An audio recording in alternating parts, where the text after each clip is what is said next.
안녕하세요. 오늘 리뷰할 책은 홍학의 자리라는 책이고요. 최근에 만년필을 사서 만년필로 한번 리뷰를 해보려고 합니다. 이 홍학의 자리는 아마 책을 많이 읽으시는 분들은 SNS에서 많이 보셨을 것 같아요. 스릴러의 반전이 되게 많은 책이다 라는 리뷰를 저도 보고 책을 읽었는데 되게 예측이 가능한 추리를 지나서 저는 좀 마지막에 뒤통수를 맞는 그런 느낌을 받았거든요. 그래서 또 재밌는 책을 읽어서 리뷰를 해보려고 합니다. 홍학의 자리는 맨 처음 시작이 다현이라는 고등학생과 준우라는 선생님의 그 불륜으로 시작이 됩니다. 근데 이 그런 짓을 하는 장소가 하필 학교였어요. 학교에서 이 둘이 그런 만남을 갖다가 학교에 남아있던 경비원에게 들키지 않으려고 준우가 먼저 이 경비원을 데리고 경비실로 갑니다. 그 사이에 이제 다현이 나가라고 경비원을 빼돌리는데 연락을 했는데 다현이 연락을 안 받는 거예요. 그래서 얘가 왜 연락을 안 받지 하고 다시 학교로 돌아왔는데 다현이 죽어있는 상태였던 거죠. 하필 교실에서 자상이 있는 상태로 천장에 매달아져 있는 상태였습니다. 그래서 준우는 그때 어떤 생각을 했냐면 이 사건을 숨겨야겠다. 다현의 시신을 처리해야겠다는 생각을 합니다. 그래서 그 다현의 시신을 왕관기를 이용해서 호수로 차를 타고 호수로 가서 던집니다. 그렇게 초반 이야기는 끝이 나요. 그리고 준우의 대사가 있어요. 다현은 누가 죽였을까? 이 소설에서 가장 중요한 건 다현의 살인사건이에요. 근데 이 사건에는 일단 첫 번째 용의자 준우죠. 그리고 두 번째 용의자 이 경비원이죠. 이 경비원의 이름은 황권중이라는 사람입니다. 이런 소설을 읽을 때, 특히 이런 추리소설을 읽을 때 성까지 나오는 이름은 좀 중요하다는 인물이거든요. 그래서 처음부터 이제 그냥 경비원으로 나오지 않고 황건중으로 나와서 이 사람 뭐가 있다라고 생각이 들었습니다. 그리고 또 다른 용의자는 다현의 친구로 나오는 은성이라는 친구예요. 이 은성이라는 친구는 조미란 선생님의 아들인데 이 조미란 선생님 또한 준우와 같은 고등학교 선생님입니다. 그리고 이 사람들은 모두 학교 내에서 연관이 된 사람들이잖아요. 근데 추가적으로 이 살인사건을 수사하면서 또 다른 관계자들이 나옵니다. 그게 바로 사기사건의 피해자들이에요. 이 사기사건은 다현의 어머니로 올라갑니다. 소설에서 이 형사 강치수가 이 사건을 해결하기 위해서 이 마을을 돌아다니면서 목격담을 받게 돼요. 이 목격담과 CCTV를 보게 되는데 굉장히 화려한 외관의 여자가 다현의 집에 왔다 갔다 하는 걸 알게 됩니다. 근데 그 화려한 여자의 정체는 바로 다현의 어머니였어요. 이 다현의 어머니는 왜 외관이 화려하냐? 사기꾼이기 때문입니다. 이 동네 사람들을 등쳐먹고 사기를 쳐서 호화로운 삶을 살았어요. 그럼 이 마을 사람들이 피해자가 된 거거든요. 그럼 이 마을 사람들 중에는 이 사건의 피해자가 있죠?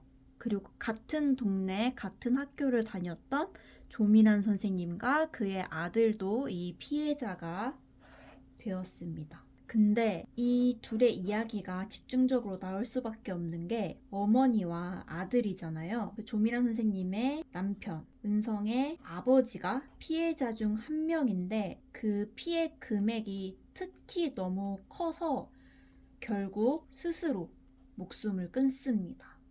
그래서 이 둘은 어릴 적부터 친하게 지냈던 지인에게 사기를 당했을 뿐더러 남편과 아버지도 잃은 정말 피해자 중에 피해자가 된 그런 사연이 있었던 사람들이었어요. 그리고 이 은성이 그날 밤에 다현을 학교로 불러냈다는 사람이라는 게 수사 과정에서 드러납니다. 하지만 은성은 자신의 엄마에게 아니라고 해요. 불러낸 것도 맞고 다현을 꾸준히 괴롭힌 것도 맞지만 자신은 그날 다현을 죽이지 않았다고 말을 합니다.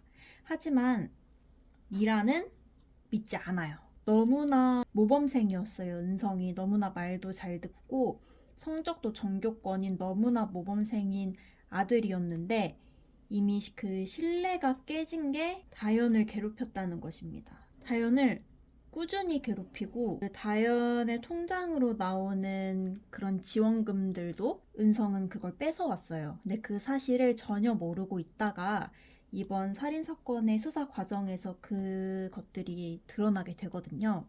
그래서 너무나 믿고 있었던 아들에 대한 그런 배신감과 그런 신뢰 관계가 깨지면서 다현을 죽이지 않았다는 은성의 말도 믿지 못하게 됩니다. 그래서 이 미라는 범인으로 은성을 지목해요. 자기 스스로. 그래서 이 둘의 신뢰 관계와 은성의 그 범죄를 은닉하기 위한 그런 엄마의 희생정신. 그게 또 이 책의 주요 사건 중에 하나입니다. 이 사건이 벌어진 후에 또 다른 인물이 등장하게 되는데요. 준우가 불륜이잖아요.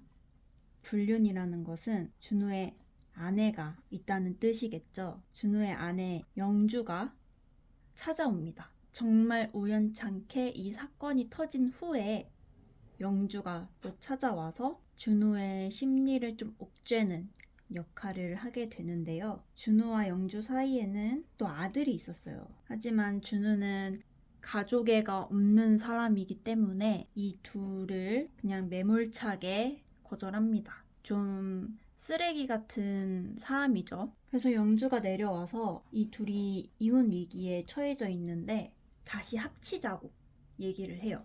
굉장히 적극적으로 이 위기를 넘어서서 둘이서 잘 살자라며 이제 준우를 회유하죠. 하지만 준우는 완강하게 거절을 합니다.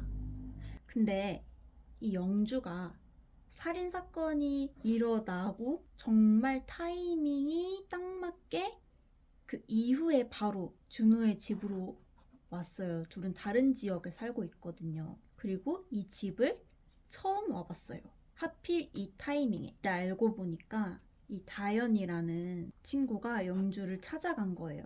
그러면서 영주에게 사진 한 장을 주는데 이 사진이 바로 홍학 사진입니다. 이 사진을 영주에게 주면서 이혼해달라고 말을 해요. 자신은 준우와 만나고 있는 사이이니까 헤어져 달라. 그러면서 이 둘 사이에 있는 아들도 자기가 키우겠다고 말을 합니다. 굉장히 말도 안 되죠. 그래서 영주는 다현에게 화도 내보고 다그쳐보고 이제 고등학생이니까 정말 많은 시도를 했겠죠. 그러다가 못해 이 다른 지역에 살고 있는 준우에게도 찾아온 거예요.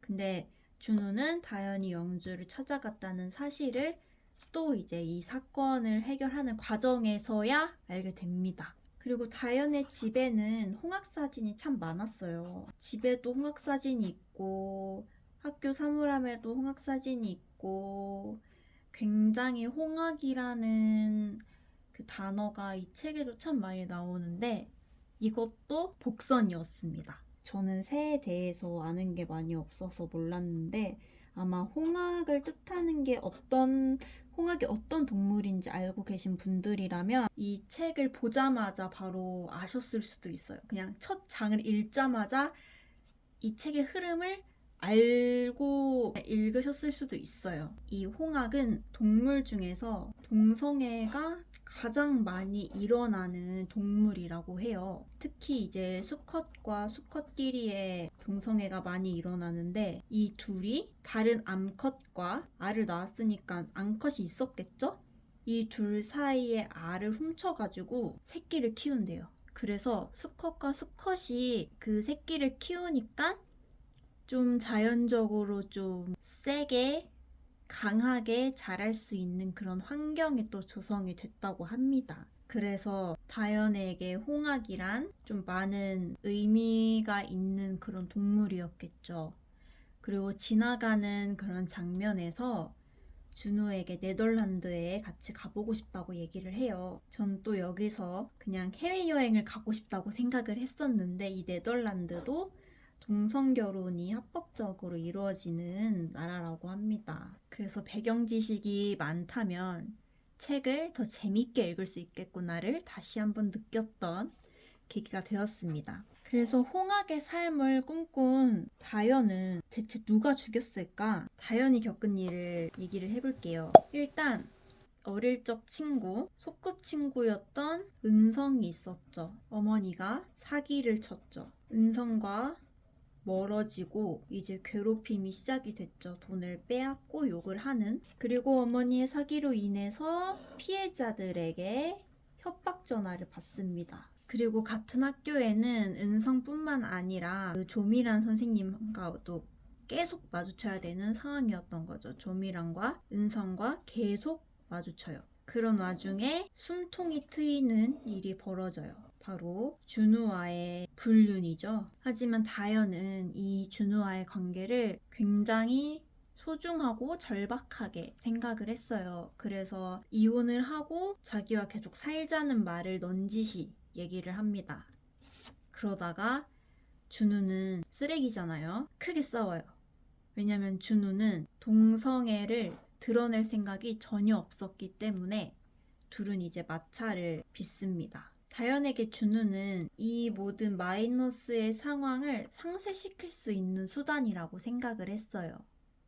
왜냐면 선생님이죠. 어른이죠. 그리고 홍학은 수컷과 수컷끼리와도 다른 이제 암컷의 알을 뺏어서 가족을 이뤘기 때문에 가족을 이룰 수 있겠다고 생각을 했던 것 같아요. 하지만 그 기대가 정말 무참히 깨져버립니다.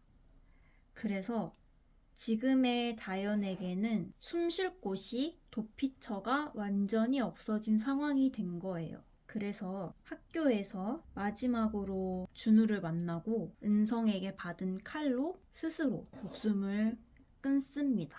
그래서 다현의 사망은 결국 자살이라고 할 수 있어요. 그 교실에 밤새 방치되어 있었어도 결국엔 이제 사망이라는 결과가 됐을 거예요. 하지만 준우가 맨 처음으로 다시 돌아가서 봤죠? 왕강기로 이제 은닉을 하러 호수로 가죠?